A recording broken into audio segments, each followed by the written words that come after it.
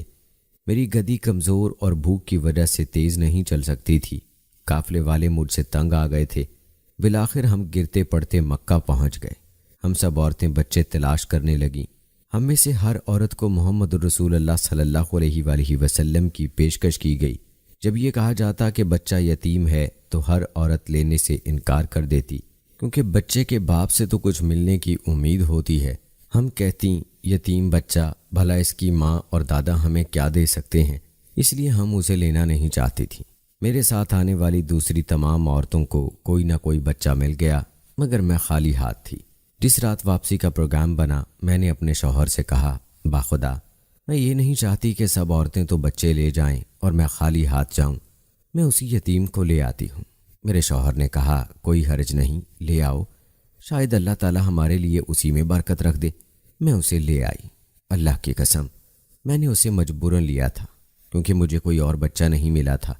جب میں محمد صلی اللہ علیہ وآلہ وسلم کو لے کر اپنے خیمے میں واپس آئی اور اس کا منہ پستان سے لگایا تو دودھ اترنے لگا اور اس نے جی بھر کر دودھ پیا۔ میرے بچے نے بھی خوب سیر ہو کر دودھ پیا اور دونوں سکون سے سو گئے، جبکہ اس سے پہلے ہمیں نیند ہی نہیں آتی تھی۔ میرا خاوند اپنی اونٹنی کی طرف بڑھا تو دیکھا کہ اس کے تھن دودھ سے بھرے ہوئے ہیں۔ اس نے خوب دودھ دوہا، اس نے بھی سیر ہو کر پیا اور میں نے بھی۔ ہم سب خوب سیراب ہوئے اور ہماری وہ رات عرصہ دراز کے بعد خوب گزری۔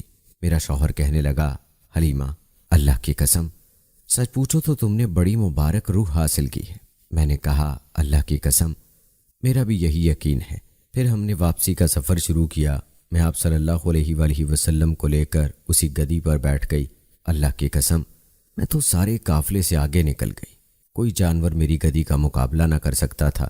میری ساتھی عورتیں تعجب سے کہتی تھیں، ابو زیب کی بیٹی تیرا ستیہ ناس، ذرا ہم پر ترس کھا، کیا یہ وہی گدی ہے جس پر تو آئی تھی؟ میں انہیں کہتی، واللہ یہ وہی گدی ہے۔ وہ حیران ہو کر کہتی، اللہ کی قسم اس میں کوئی خاص بات ہے۔ ہم اسی طرح اڑتے چلے آئے اور بنو سعد کے علاقے میں اپنے گھر پہنچے۔ صورتحال یہ تھی کہ اللہ تعالیٰ کی زمین میں سے کوئی علاقہ ہمارے علاقے سے بڑھ کر قحط زدہ نہیں تھا، مگر آپ صلی اللہ علیہ وآلہ وسلم کو ساتھ لانے کے بعد ہماری بکریاں دودھ سے بھری رہتی تھیں۔ ہم خوب دودھ دھوتے اور خوب سیر ہو کر پیتے، جبکہ کسی دوسرے گھر کو دودھ کا ایک قطرہ بھی نصیب نہ ہوتا۔ تھن خالی ہو چکے تھے اور قبیلے کے لوگ اپنے چرواہوں سے کہتے، تمہارا بیڑا غرق ہو، وہاں جانور چرایا کرو جہاں حلیمہ کی بکریاں چرتی ہیں۔ لیکن ان کی بکریاں بھوکی واپس آتی ہیں اور ایک قطرہ دودھ کا نہیں دیتی تھیں، جبکہ میری بکریاں سیر ہو کر واپس آتی اور خوب دودھ دیتی۔ پھر خیر و برکت بڑھتی ہی چلی گئی۔ محمد صلی اللہ علیہ وآلہ وسلم کے 2 سال پورے ہو گئے تو میں نے اس کا دودھ چھوڑا دیا۔ وہ اتنی تیزی سے جوان ہو رہا تھا کہ دوسرے بچے اس طرح جوان نہیں ہوتے۔ ابھی وہ 2 سال کا بھی نہیں ہوا تھا، مگر دکھنے میں وہ 4 سال کا مضبوط صحت مند بچہ لگتا تھا۔ ہم مجبوراً اسے اس کی والدہ کے پاس لے آئے، لیکن ہماری شدید خواہش تھی کہ وہ ہمارے ساتھ ہی رہے، کیونکہ ہم نے اس کی برکت کا خوب مشاہدہ کیا تھا۔ ہم نے محمد صلی اللہ علیہ وآلہ وسلم کی والدہ سے درخواست کی کہ آپ اپنے صاحبزادے کو کچھ دیر اور ہمارے پاس رہنے دیں تاکہ وہ خوبصورت اور جوان ہو جائے۔ مکہ کی آب و ہوا اچھی نہیں، کہیں یہ کمزور نہ ہو جائے۔ اس کے والدہ دوبارہ بھیجنے پر راضی نہیں تھی، مگر ہمارے اصرار کے آگے انہوں نے محمد صلی اللہ علیہ وآلہ وسلم کو دوبارہ ہمارے ساتھ بھیج دیا۔ اس کے بعد حضرت حلیمہ رضی اللہ تعالی عنہا نے آپ صلی اللہ علیہ وآلہ وسلم کے شق صدر کا معجزہ بیان کیا ہے۔ اگرچہ اس واقعے کی سند پر تنقید کی گئی ہے، مگر یہ بات ہر شک و شبے سے بالا ہے کہ رسول اکرم صلی اللہ علیہ وآلہ وسلم نے بنو سعد کے صحرائی علاقے میں مدت رضاعت بسر کی تھی، کیونکہ صحیح مسلم کی روایت ابن اسحاق کی روایت کی اس حد تک تو تائید کرتی ہی ہے کہ رسول اللہ صلی اللہ علیہ وآلہ وسلم کے شق صدر کا واقعہ بنو سعد کے علاقے میں رضاعت کے دوران پیش آیا۔ اسی طرح حاکم احمد اور ابن اسحاق کی ایک روایت ہے کہ حضرت صلی اللہ علیہ وآلہ وسلم نے فرمایا، میں اپنے باپ حضرت ابراہیم علیہ السلام کی دعا کا نتیجہ ہوں، اور میں نے بنو سعد بن بکر کے علاقے میں مدت رضاعت گزاری ہے۔ ابن اسحاق کی ایک حسن روایت میں ہے کہ جب آپ غزوہ حنین سے واپسی پر جارانہ ٹھہرے ہوئے تھے تو بنو حوازن کے وفد نے آپ سے استدعا کی تھی، حضور ان قیدیوں میں آپ کی پھوپھیاں، خالائیں اور خادمائیں بھی ہیں جو آپ کو اپنی گود میں کھلایا کرتی تھیں۔ اس روایت میں صراحت ہے کہ نبی کریم صلی اللہ علیہ وآلہ وسلم نے بنو حوازن کے ہاں دودھ پیا تھا، اور حضرت حلیمہ بنت ابی ذؤیب کی قوم بنو سعد بھی انہی میں سے تھی۔ مورخ ابن سعد نے اپنی سند کے ساتھ ابن قبطیہ کے حوالے سے روایت بیان کی ہے کہ نبی کریم صلی اللہ علیہ وآلہ وسلم بنو سعد بن بکر کے ہاں دودھ پیتے رہے ہیں۔ ابن سعد ہی کی ایک روایت ہے کہ نبی کریم صلی اللہ علیہ وآلہ وسلم کی والدہ محترمہ نے آپ کو بنو سعد کی ایک عورت کے سپرد کیا تھا جس نے آپ صلی اللہ علیہ وآلہ وسلم کو دودھ پلایا۔ ان کے علاوہ ایسی روایات بھی موجود ہیں جو بتاتی ہیں کہ آپ صلی اللہ علیہ وآلہ وسلم کے رضائی ماں باپ آپ کے پاس آئے تھے اور آپ نے اپنی رضائی بہن شیمہ کو پہچان لیا تھا جو غزوہ حنین کے قیدیوں میں آئی تھی۔ جب تک رسول اللہ صلی اللہ علیہ وآلہ وسلم حضرت حلیمہ سعدیہ رضی اللہ تعالی عنہا کے زیر نگرانی رہے، آپ کی برکت، حفاظت اور خصوصیت کی بہت سی علامات سامنے آتی رہیں۔ اس کے بارے میں مشہور ترین وہ طویل روایت ہے جو حلیمہ سعدیہ رضی اللہ تعالی عنہا نے خود بیان کی ہے۔ اس روایت میں ذکر ہے کہ آپ کی ان میں تشریف آوری سے ان کی چھاتیاں دودھ سے بھر گئیں، چنانچہ آپ صلی اللہ علیہ وآلہ وسلم بھی سیر ہو کر دودھ پیتے تھے، اور آپ کا رضائی بھائی بھی، جبکہ اس سے پہلے وہ بھوک سے بلکتا رہتا تھا کیونکہ حضرت حلیمہ رضی اللہ تعالی عنہا کا دودھ خشک ہو چکا تھا۔ نہ وہ خود سوتا تھا، نہ گھر والوں کو سونے دیتا تھا، اور ان کی اونٹنی کے تھن بھی جو پہلے خشک تھے دودھ سے بھر گئے۔ سارا گھر خوب دودھ پیتا تھا۔ سواری والی گدی بھی بہت قوی اور چست ہو چکی تھی، وہ پورے قافلے سے آگے آگے چلنے لگی، جبکہ پہلے وہ تھکی ماندی پورے قافلے سے بہت پیچھے رہ جاتی تھی۔ پھر جہاں حلیمہ رضی اللہ تعالی عنہا کے جانور چرنے جاتے وہاں انہیں چرنے کو خوب سبزہ ملتا، جبکہ دوسرے لوگوں کے جانور خالی پیٹ واپس آتے۔ آپ صلی اللہ علیہ وآلہ وسلم عام بچوں کے برعکس تیزی سے نشوونما پا کر بڑھ رہے تھے۔ دوستو، اگر بات کی جائے کہ دودھ دیہات میں پلانے کی کیا حکمت ہے، تو شہر میں رہنے والے عربوں کی عادت تھی کہ وہ اپنے بچوں کو دودھ پلوانے کے لیے دیہات میں بھیج دیتے تھے تاکہ وہ شہری بیماریوں سے محفوظ رہیں، ان کے جسم مضبوط ہو جائیں اور وہ بچپن ہی سے اپنے آپ پر اعتماد کرنے کے عادی ہو جائیں، ماؤں، نانیوں، دادیوں اور دوسرے رشتہ داروں کے لاڈ پیار سے بچے رہیں اور ان کی زبان لہجے کی خرابیوں اور غلطیوں سے محفوظ رہے۔ دوستو، بنو سعد کے علاقے میں پرورش کے دوران میں رسول اللہ صلی اللہ علیہ وآلہ وسلم کے شق صدر کا واقعہ پیش آیا۔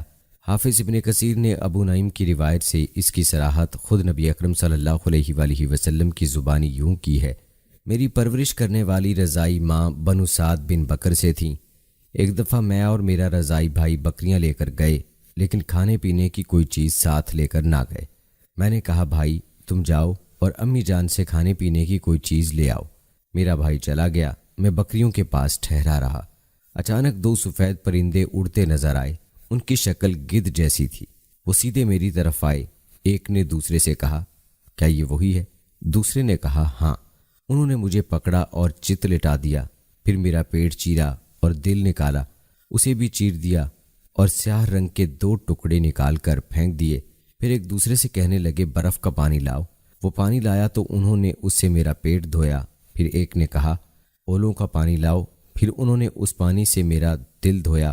پھر اس کے بعد کہا، سکینت لاؤ، اور اسے میرے دل میں چھڑک دیا۔ پھر ایک نے دوسرے سے کہا، اسے سی دو۔ اس نے میرا پیٹ سی دیا اور میرے دل پر مہر نبوت لگا دی۔ پھر ایک دوسرے سے کہنے لگا، اسے ترازو کے پلڑے میں ڈالو اور دوسرے پلڑے میں اس کی امت کے 1000 افراد ڈالو۔ مجھے وہ 1000 والا پلڑا اتنا اونچا نظر آتا تھا کہ مجھے خطرہ ہوا مبادا وہ مجھ پر گر پڑے۔ وہ کہنے لگا، اگر تم ساری امت کو بھی اس کے برابر تولو گے تو یہ سب سے وزنی ثابت ہوگا۔ پھر وہ مجھے چھوڑ کر چل دیے۔ میں سخت گھبرا گیا اور اپنی امی کے پاس پہنچا، انہیں سارا واقعہ سنایا۔ وہ گھبرا گئیں۔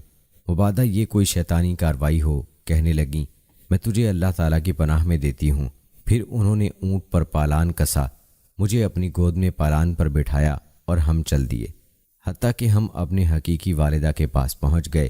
میری رضائی ماں کہنے لگیں، لیجیے اپنی امانت۔ میں نے اپنی ذمہ داری پوری کی۔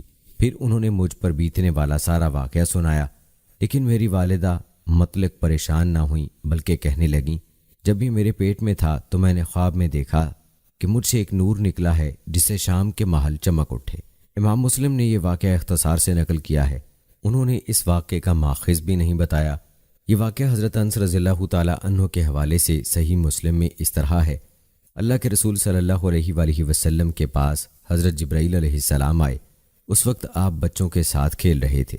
انہوں نے آپ کو پکڑا اور زمین پر لٹایا، پھر سینہ چاک کر کے آپ کا دل نکالا، دل چیر کر اس میں سے ایک ٹکڑا نکالا اور کہا، یہ رہا شیطان کا حصہ۔ پھر دل کو سونے کے ایک تھال میں رکھ کر زمزم کے پانی سے دھویا، پھر اسے سی کر دوبارہ اس کی اصل جگہ پر رکھ دیا۔ دوسرے بچے بھاگتے ہوئے آپ صلی اللہ علیہ وآلہ وسلم کی رضائی ماں کے پاس گئے اور شور مچانے لگے کہ محمد کو قتل کر دیا گیا۔ گھر والے بھاگتے ہوئے آئے تو آپ صلی اللہ علیہ وآلہ وسلم ان کو سامنے سے آتا دکھائی دیے۔ آپ کا رنگ اڑا ہوا تھا۔ حضرت انس رضی اللہ تعالیٰ عنہ نے فرمایا، میں سلائی کے نشانات آپ کے سینے مبارک پر دیکھا کرتا تھا۔ کچھ کتابوں میں یہ تعین نہیں کیا گیا کہ اس واقعے کے وقت آپ کی عمر کتنی تھی۔ بعض حضرات نے تحدید کی ہے، مگر کسی معین عمر پر اتفاق نہیں ہو سکا۔ ابن اسحاق کی روایت سے معلوم ہوتا ہے کہ اس وقت آپ کی عمر 2 سال سے کچھ اوپر تھی، کیونکہ حضرت حلیمہ رضی اللہ تعالیٰ عنہا کہتی ہیں، ابھی محمد صلی اللہ علیہ وآلہ وسلم 2 سال کے عمر کو نہیں پہنچے تھے کہ اس کا جسم لڑکوں کی طرح تنومند ہو چکا تھا۔ اللہ تعالیٰ کی قسم، اسے اس کی ماں کے ہاں سے دوبارہ لانے کے چند ماہ بعد ہی کی بات ہے کہ وہ اپنے رضائی بھائی کے ساتھ ہمارے گھروں کے پچھواڑے ہماری بکریوں کے پاس تھا۔ لیکن ابن سعد کی روایت سے معلوم ہوتا ہے کہ اس واقعے کے پیش آنے پر آپ کی عمر 4 سال تھی۔ ابو نعیم نے بھی یہی بات کہی ہے، البتہ ان کی سند ضعیف ہے۔ دیگر سیرت نگاروں نے اسے 5ویں سال بلکہ اس سے بھی بعد کا واقعہ بتایا ہے۔ ہم زرقانی کی بات سے متفق ہیں اور ابن سعد کی روایت کو ترجیح دیتے ہیں کہ یہ 4 سال کی عمر کا وقت ہے، کیونکہ کم از کم اسی عمر میں بکریاں چرانے کا کام کیا جا سکتا ہے اور ارد گرد کے واقعات کو سمجھا جا سکتا ہے۔ رسول اللہ صلی اللہ علیہ وآلہ وسلم کو اس کے علاوہ بھی کئی دفعہ شک صدر کا واقعہ پیش آیا۔ امام احمد کی روایت کے مطابق شک صدر کا واقعہ اس وقت بھی پیش آیا جب آپ کی عمر 10 سال سے چند ماہ اوپر تھی۔ صحیح بخاری، صحیح مسلم وغیرہ کی صحیح روایات میں ہے کہ شک صدر کا واقعہ اس وقت بھی پیش آیا جب آپ صلی اللہ علیہ وآلہ وسلم کی عمر مبارک 50 سال سے تجاوز کر چکی تھی، جب آپ کو بیت المقدس سے لے جایا گیا۔ امام ذہبی نے ایسی روایات بیان کی ہیں جن سے معلوم ہوتا ہے کہ شک صدر دونوں دفعہ ہوا، بچپن میں اور معراج کے وقت۔ بعض مورخین نے اس واقعے کا صدور 4تھی مرتبہ بھی بیان کیا ہے۔ بعض اقلیت پرست مشرکین اور ان سے مرعوب مسلمان مورخین نے شک صدر کے واقعے کی تعویل کی ہے کہ یہ مانوی چیز تھی اور حقیقت سے اس کا کوئی تعلق نہیں تھا۔ بعض نے تو اسے محض ایک کہانی قرار دیا ہے۔ واقعہ شک صدر کے سلسلے میں خوبصورت اور مختصر ترین بات حافظ ابن حجر رحمۃ اللہ علیہ کی ہے۔ وہ کہتے ہیں کہ سینہ چیرنے، دل کے نکالنے اور دوسرے خرق عادت واقعات کے بارے میں جو تفصیلات روایات میں موجود ہیں، ان کو حقیقت واقعی تسلیم کرنا ضروری ہے۔ ان کی 2 رازکار تعویلات کی کوئی ضرورت نہیں، کیونکہ معجزات اللہ تعالیٰ کی قدرت کے تحت ظہور پذیر ہوتے ہیں اور مافوق الفطرت معجزے کا ظاہر کرنا اللہ تعالیٰ کے لیے محال نہیں ہے۔ ہر مسلمان کو یہ معلوم ہونا چاہیے کہ کسی روایت کی قبولیت کا معیار اس کا صحیح سند کے ساتھ ثبوت ہے۔ اگر کوئی واقعہ صحیح سند سے ثابت ہے تو اس کی غیر حقیقی تعویل کا کوئی فائدہ نہیں، جیسا کہ اقلیت پرست مشرکین حقائق کا انکار کر کے ان کی قبیح عقلی تعویلیں کرتے ہیں۔ دوستو، یہ واقعہ محمد صلی اللہ علیہ وآلہ وسلم کی رسالت کا اظہار کا تھا اور اس کا مقصد آپ صلی اللہ علیہ وآلہ وسلم کو بچپن ہی سے معصوم بنانا اور وحی کا بار اٹھانے کے لیے تیار کرنا ہے۔ اسے مادی صورت میں اس لیے ظاہر کیا گیا ہے کہ لوگوں کے لیے آپ پر ایمان لانا اور آپ صلی اللہ علیہ وآلہ وسلم کی رسالت کی تصدیق کرنا آسان ہو جائے اور اللہ تعالیٰ کا یہ اعلان لوگوں کی آنکھوں اور کانوں تک پہنچ جائے۔ رسول اللہ صلی اللہ علیہ وآلہ وسلم کو اللہ تعالیٰ کی طرف سے وحی کا بار اٹھانے کے لیے تیار کیا جا رہا تھا۔ اللہ تعالیٰ نے یہ ذمہ داری اٹھائی کہ وہ اپنے رسول صلی اللہ علیہ وآلہ وسلم کو انسان کے طبعی اغلاط سے پاک کرے گا اور شیطان کی ریشہ دانیوں سے اس کی حفاظت کرے گا۔ واقعہ شق صدر کا ایک مقصد اس ذمہ داری کا اور عہد کا اظہار بھی تھا۔ امام بخاری رحمۃ اللہ علیہ نے بسند حضرت ابو ہریرہ رضی اللہ تعالی عنہ روایت کیا ہے کہ رسول اللہ صلی اللہ علیہ وآلہ وسلم نے فرمایا، جو بھی نبی ہو گزرا ہے اس نے بکریاں چرائی ہیں۔ صحابہ کرام رضوان اللہ مجمعین نے پوچھا، جناب رسول آپ نے بھی؟ فرمایا ہاں، میں اجرت لے کر اہل مکہ کی بکریاں چرایا کرتا تھا۔ صحیح بخاری اور صحیح مسلم میں حضرت جابر رضی اللہ تعالی عنہ سے روایت ہے کہ رسول اللہ صلی اللہ علیہ وآلہ وسلم نے بکریاں چرائی ہیں۔ حافظ ابن حجر رحمۃ اللہ علیہ لکھتے ہیں، اہل علم نے کہا ہے کہ نبوت سے قبل انبیاء کرام کے دلوں میں بکریاں چرانے کا شوق پیدا کرنے کی حکمت یہ ہے کہ بکریاں چرانے سے ان کو اپنی امت کو سدھارنے کا فریضہ انجام دینے کی مشق ہو جائے، کیونکہ یہ ایسا کام ہے جس سے ان میں حلم و شفقت کے جذبات پیدا ہوں گے۔ بکریاں چرانے میں بڑا صبر کرنا پڑتا ہے، مثلا ان کو چرانا، چراگاہ میں ان کے ادھر ادھر بکھر جانے کے بعد ان کو اکٹھا کرنا، ایک چراگاہ سے دوسری چراگاہ میں لے جانا، درندوں اور چوروں سے ان کی حفاظت کرنا، ان کی مختلف طبیعتوں کو سمجھنا، ان کا گھڑی گھڑی بکھر جانا، ان کی فطری کمزوری کی بنا پر ان کا بہت خیال رکھنا، یہ سب ایسے کام ہیں کہ ان کی وجہ سے انبیاء علیہ الصلوۃ والسلام کو اپنی امت کی تربیت و رہنمائی کے معاملے میں صبر کرنا آسان ہو جاتا ہے۔ نبی کریم صلی اللہ علیہ وآلہ وسلم کا خود اپنی ہی زبان مبارک سے بکریاں چرانے کا تذکرہ کرنا اس حقیقت کی بڑی مستند پہچان ہے کہ آپ انتہائی متواضع اور احسان شناس شخصیت تھے۔ اللہ تعالیٰ نے آپ کو تمام انسانوں میں سب سے بڑھ کر معظم و مشرف بنایا تھا، لیکن پھر بھی آپ کی ذات گرامی میں بے حد انکسار تھا۔ آپ کے بکریاں چرانے سے ہمیں آپ کے ذوق سلیم اور احساس ذمہ داری کا اندازہ ہوتا ہے، جن سے اللہ تعالیٰ نے آپ کو متصف فرمایا تھا کہ جو ہی آپ کو اندازہ ہوا کہ میں کچھ کام کرنے کے قابل ہو گیا ہوں، آپ نے اپنے چچا محترم سے ان کا بوجھ بٹانے کے لیے خود کام کاج شروع کر دیا۔ آپ صلی اللہ علیہ وآلہ وسلم کے چچا محترم عیالدار شخص تھے، تاہم انہوں نے آپ کے لیے زندگی کے بہترین وسائل مہیا کر رکھے تھے۔ اللہ تعالیٰ کے لیے ہرگز مشکل نہ تھا کہ وہ آپ کے لیے راحت بخش زندگی بسر کرنے کے تمام وسائل خود مہیا کر دیتا اور آپ کو روزی کی دوڑ دھوپ اور محنت و مشقت سے بے نیاز کر دیتا، مگر اللہ تعالیٰ کی حکمت کا تقاضا یہ تھا کہ لوگوں کو پتہ چل جائے کہ انسان کا بہترین مال وہ ہے جو وہ اپنی محنت و مشقت سے کمائے، اور مفید انسان وہ ہے جو اپنی طاقت اور بساط کے مطابق معاشرے کو اپنی خدمات سے فیضیاب کرے۔ اسی سے انسان کی شان و شوکت قائم ہوتی ہے۔ دعوت اور تبلیغ و تحریک کا کام کرنے والے اس وقت تک اپنا وقار قائم نہیں رکھ سکتے جب تک اپنی روزی خود نہ کمائیں۔ اگر ان کا گزارا لوگوں کی احتیاط و صدقات اور خیرات پر ہوگا تو وہ لوگوں کے نزدیک بے وقت ہو کر رہ جائیں گے۔ اسی لیے ہر صاحب دعوت کے لیے ضروری ہے کہ اپنی معیشت کے سلسلے میں وہ اپنی ذات اور محنت پر اعتماد رکھے اور مانگنے سے پرہیز کریں، تاکہ دنیاوی طور پر کسی شخص کا اس پر کوئی احسان نہ ہو اور وہ اعلی کلمت الحق کا فریضہ پوری قوت اور بے باکی سے ادا کر سکیں۔ دوستو، نبی کریم صلی اللہ علیہ وآلہ وسلم کے شام کے سفر کے حوالے سے اگر بات کی جائے تو امام ترمذی نے اپنی سند کے ساتھ حضرت ابو موسیٰ اشعری رضی اللہ تعالی عنہ سے روایت کی ہے۔ حضرت ابو طالب شام کی طرف روانہ ہوئے تو ان کے ساتھ رسول اللہ صلی اللہ علیہ وآلہ وسلم بھی تھے۔ قریش کے چند دیگر سردار بھی ہم رکاب تھے۔ جب وہ راستے میں بحیرہ راہب کے قریب پہنچے تو انہوں نے وہاں پڑاؤ کیا۔ راہب ان کے پاس آیا۔ وہ اس سے پہلے بھی اس کے پاس سے گزرتے تھے، لیکن وہ کبھی ان کے پاس نہیں آتا تھا اور نہ ان کی طرف توجہ کرتا تھا۔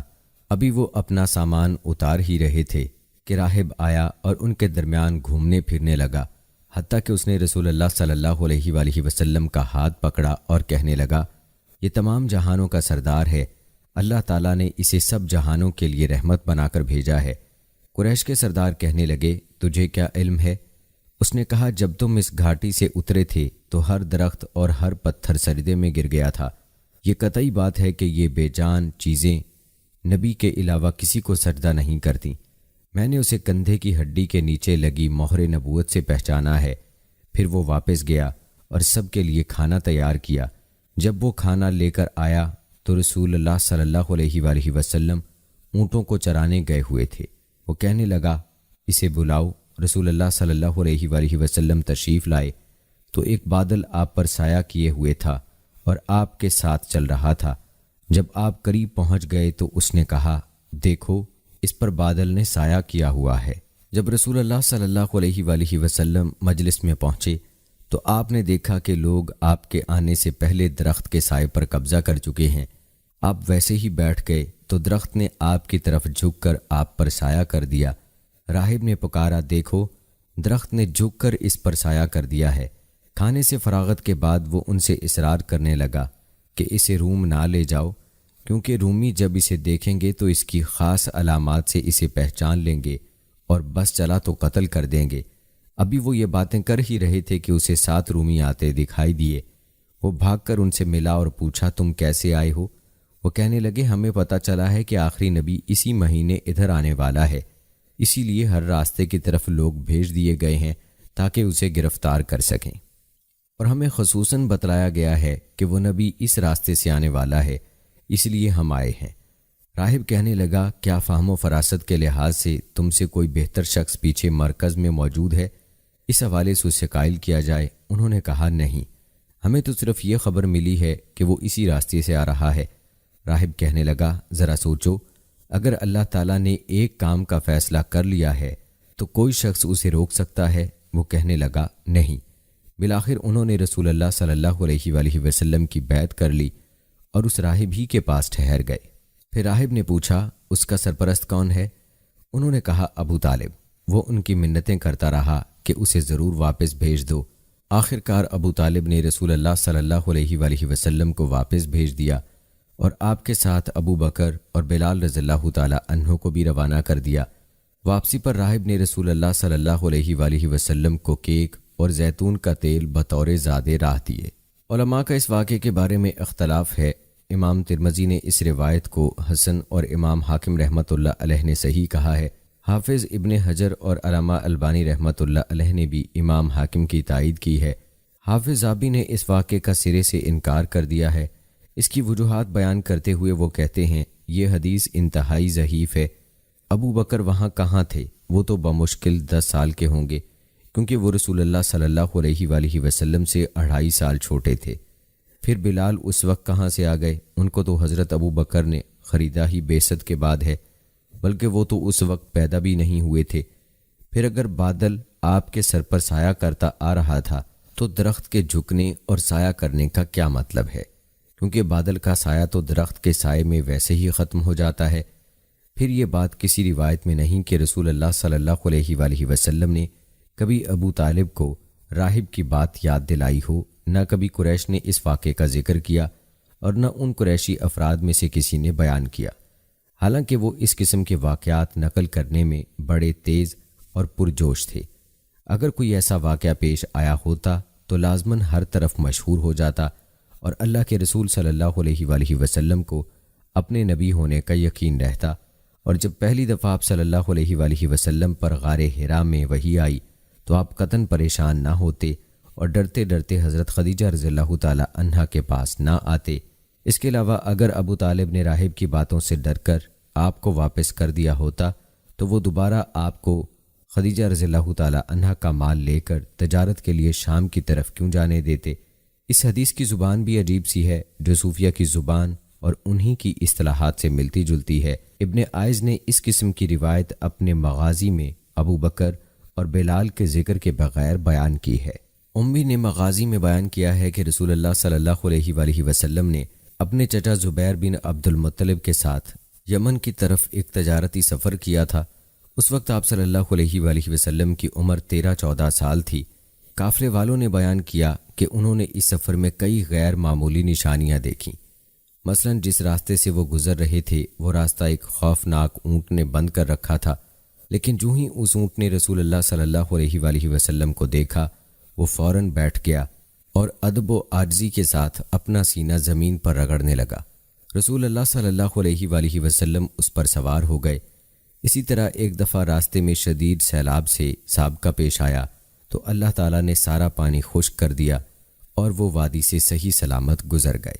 ناظرین، بحیرہ راہب کے واقعے سے معلوم ہوتا ہے کہ اہل کتاب رسول اللہ صلی اللہ علیہ وآلہ وسلم کی صفات اور آپ کے زمانے کو اچھی طرح جانتے تھے، کیونکہ یہ سب کچھ ان کی کتابوں میں لکھا ہوا تھا۔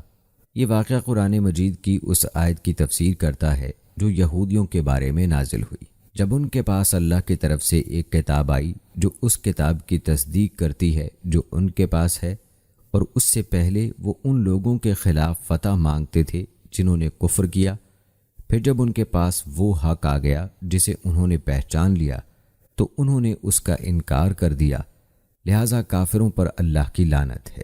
امام بخاری رحمۃ اللہ علیہ نے حضرت عطا بن یسار کی حدیث بیان کی ہے کہ حضرت عبداللہ بن عمر بن عاص رضی اللہ تعالی عنہ فرمایا کرتے تھے، قرآن مجید کی یہ آیت جس کا ترجمہ ہے اے نبی، ہم نے تمہیں خوشخبری دینے والا، ڈرانے والا اور گواہ بنا کر بھیجا ہے، تورات میں یوں آتی ہے، اے نبی کریم، ہم نے تمہیں خوشخبری دینے والا، ڈرانے والا اور گواہ بنا کر بھیجا ہے، اور امیوں یعنی عربوں کے لیے پناہ بنایا ہے، تم میرے بندے اور رسول ہو۔ میں نے تمہارا نام متوکل رکھا ہے، نہ تم بدخلق ہو، نہ سخت طبیعت، نہ بازاروں میں شور مچانے والے، تم برائی کا بدلہ برائی سے نہیں دیتے بلکہ معاف کرتے ہو اور درگزر کرتے ہو۔ اللہ اس کی روح قبض نہیں کرے گا جب تک اس کے ذریعے سے ایک گمراہ امت کو راہ راست پر نہ لے آئے، یہاں تک کہ وہ پکار اٹھیں لا الہ الا اللہ۔ پھر اللہ تعالیٰ اس کلمے کے ساتھ اندھی آنکھیں، بہرے کان اور بند دل کھول دے گا۔ حضرت سلمان فارسی رضی اللہ تعالیٰ عنہ کے قبول اسلام کا سبب یہی بنا تھا کہ وہ نبی کریم صلی اللہ علیہ وآلہ وسلم کی باتیں اور علامات و صفات یہودی علماء اور عیسائی راہبوں سے پوچھتے رہتے تھے۔ بہت سے دوسرے صحابہ کے ساتھ بھی ایسا ہی معاملہ پیش آیا۔ یہ بات بھی معروف ہے کہ اہل کتاب نے بعد میں اپنی کتابوں سے رسول اللہ صلی اللہ علیہ وآلہ وسلم کی صفات مٹانے کی کوشش کی، جیسا کہ اللہ تعالیٰ نے فرمایا، ہلاکت ہے ان لوگوں کے لیے جو اپنے ہاتھوں سے کتاب لکھتے ہیں پھر کہتے ہیں یہ اللہ کی طرف سے ہے تاکہ اس کے بدلے تھوڑی سی قیمت لے لیں۔ نیز اس فرمان میں ہے، اور جب عیسیٰ ابن مریم نے کہا اے بنی اسرائیل، بلا شبہ میں تمہاری طرف اللہ کا بھیجا ہوا رسول ہوں، تصدیق کرنے والا ہوں اس کتاب تورات کی جو مجھ سے پہلے ہے، اور ایک رسول کی بشارت دینے والا ہوں جو میرے بعد آئے گا، اس کا نام احمد ہے۔ پھر جب وہ رسول ان کے پاس کھلی نشانیوں کے ساتھ آیا تو وہ بولے یہ تو کھلا جادو ہے۔ فرمان الہی ہے، وہ لوگ جو اس رسول امی نبی کی پیروی کرتے ہیں جس کا ذکر وہ اپنے ہاں تورات اور انجیل میں لکھا پاتے ہیں۔ نیز ارشاد باری تعالیٰ ہے، اے اہل کتاب، ہمارا رسول تمہارے پاس آ چکا ہے، وہ تمہارے لیے اللہ کی کتاب کی بہت سی ایسی باتیں ظاہر کرتا ہے جنہیں تم چھپائے بیٹھے تھے، اور بہت سی باتوں سے درگزر کرتا ہے۔ یقیناً تمہارے پاس اللہ کی طرف سے روشنی اور واضح کرنے والی کتاب آ چکی ہے، لیکن وہ اپنی کوششوں کے باوجود پوری حقیقت کو نابود نہیں کر سکے، جیسا کہ ان عبارات سے واضح ہوتا ہے جو عیسائیوں کی بعض انجیلوں میں اب تک موجود ہیں، جن میں نبی کریم صلی اللہ علیہ وآلہ وسلم منتظر کا نام، اس کی صفات اور زمان و مکان تک کی واضح نشاندہی موجود ہے۔ اور ناظرین کرام، آئیے آخر میں اب بات کرتے ہیں کہ جاہلانہ باتوں سے رسول اللہ صلی اللہ علیہ وآلہ وسلم کی اللہ تعالیٰ نے خصوصی حفاظت کی کس طرح سے، اور اس میں کیا حکمت ہے۔ تو جب کعبہ کی عمارت منہدم ہو گئی تو اس کی تعمیر نو میں رسول اللہ صلی اللہ علیہ وآلہ وسلم بھی بنفس نفیس شریک ہوئے۔ آپ لوگوں کے ساتھ تعمیر کے لیے پتھر لاتے تھے۔ آپ صلی اللہ علیہ وآلہ وسلم نے تہبند باندھا ہوا تھا۔ آپ صلی اللہ علیہ وآلہ وسلم کے چچا حضرت عباس رضی اللہ تعالی عنہ نے آپ سے تقاضا کیا کہ ازار یعنی تہبند کھول کر کندھے پر رکھ لیں تاکہ کندھا پتھر سے زخمی نہ ہو جائے۔ یوں ہی آپ صلی اللہ علیہ وآلہ وسلم نے ازار اتارا، آپ بے ہوش ہو کر گر پڑے۔ اس کے بعد کبھی بغیر کپڑے کے نظر نہ آئے۔ ایک دن آپ قریشی بچوں کے ساتھ کھیل رہے تھے، کسی ضرورت سے پتھر اٹھانے کی نوبت آئی۔ آپ نے اپنا ازار کھولا اور گردن پر رکھ لیا۔ جو ہی ننگے ہوئے کسی غیبی قوت نے آپ کو زور سے تھپڑ مارا اور کہا اپنا ازار اپنے اوپر باندھو۔ آپ نے فوراً باندھ لیا۔ دوسرے بچوں کو اس واقعے کا علم ہی نہیں ہوا، گویا علیحدگی میں کپڑے اتارے تھے۔ یہ بچپنے کی بات ہے۔ روایت ہے ایک دو دفعہ ایسا ہوا کہ آپ نے عام نوجوانوں کی طرح رات کو قصہ کہانی کی مجلس میں بیٹھنا چاہا، لیکن اللہ تعالیٰ نے غیبی طریقے سے آپ کو ایسی مجلس میں جانے کا موقع نہ دیا۔ علماء نے اس واقعے کی صحت میں اختلاف کیا ہے، مگر امام حاکم اور امام ذابی نے اسے صحیح قرار دیا ہے۔ رسول اللہ صلی اللہ علیہ وآلہ وسلم نے اپنی قوم کی غلط باتوں کی مخالفت بھی کی۔ زمانہ جاہلیت میں حرم میں رہنے والے جو اپنے آپ کو حمز کہتے تھے، دوران حج میں عرفات کی بجائے مزدلفہ ہی سے واپس آ جاتے تھے، لیکن آپ عرفات سے واپس آئے۔ جبیر بن مطعم نے نبی اکرم صلی اللہ علیہ وآلہ وسلم کے اس عمل پر اظہار تعجب کیا۔ اسلام آیا تو اس نے قریش کی اس بدعت کو ختم کر کے حکم دیا، پھر تم وہاں سے واپس آؤ جہاں سے دوسرے لوگ واپس آتے ہیں۔ لیکن اس حکم کے نازل ہونے سے قبل ہی آپ صلی اللہ علیہ وآلہ وسلم کا عرفات سے واپس آنا اللہ تعالیٰ کی خصوصی توفیق کا نتیجہ تھا۔ جبیر بن مطعم رضی اللہ تعالیٰ عنہ نے اسلام قبول کرنے کے بعد یہ واقعہ بیان کیا تھا۔ امام بہقی رحمہ اللہ کی روایت ہے کہ رسول اللہ صلی اللہ علیہ وآلہ وسلم نے کبھی کسی بت کو نہیں چھوا، بلکہ آپ صلی اللہ علیہ وآلہ وسلم لوگوں کو نزول وحی سے پہلے بھی اس فعل سے روکا کرتے تھے۔ آپ نے طواف کے وقت اصاف اور نائلہ کے بت کو ہاتھ لگانے سے انکار کر دیا تھا، جبکہ اہل جاہلیت ایسا ہی کیا کرتے تھے۔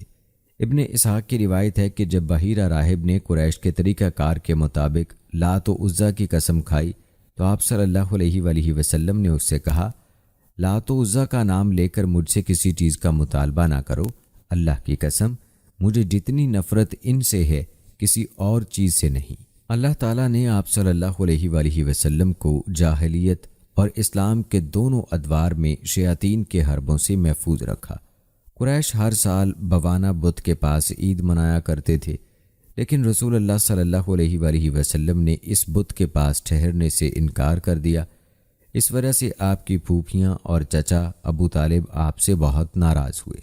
آپ نے مجبوراً ان کی بات مان لینے کا ارادہ کیا تو اللہ تعالیٰ نے آپ صلی اللہ علیہ وآلہ وسلم کو بتوں کو چھونے سے بچا لیا۔ ایک سفید رو لمبے قد کا آدمی آپ کے سامنے ظاہر ہوا، اس نے آپ کو بت چھونے سے روک دیا۔ تو ناظرین کرام، یہ تھی ہماری آج کی ویڈیو۔ امید کرتے ہیں کہ آپ کو پسند آئی ہوگی۔ آج کی اس ویڈیو کے متعلق اپنی رائے کا اظہار کمنٹ باکس میں لازمی کیجیے گا۔ مجھے اگلی ویڈیو تک اجازت دیں۔ فی امان اللہ۔